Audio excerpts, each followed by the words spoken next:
സുബ്രഹ്മണ്യ പ്രീതിക്ക് ഏറ്റവും ഉത്തമം ഷഷ്ടിവ്രതമാണ്. ഈ വരുന്ന ഷഷ്ടി കുമാരഷഷ്ടി എന്നറിയപ്പെടുന്നു. ഭഗവാന്റെ ഇഷ്ട ദിവസമായ ചൊവ്വാഴ്ച ദിവസമാണ് ഷഷ്ടി വരുന്നത്, ജൂലൈ 1-ാം തീയതി.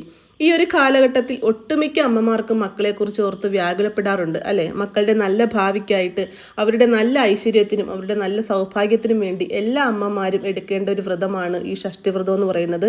ഭഗവാന്റെ 6 മന്ത്രങ്ങൾ ഈ ഒരു ഷഷ്ടി ദിവസം ചൊല്ലുന്നത് അതിവിശിഷ്ടമാണ്. ആ മന്ത്രങ്ങൾ ഇനി പറയുന്നതാണ്: ഓം സനൽകുമാരായ നമ, ഓം സ്കന്ദായ നമ, ഓം ഇന്ദ്രായ നമ, ഓം വിശാഖായ നമ, ഓം ഷഷ്ടയേ നമ, ഓം ഷൺമുഖായ നമ.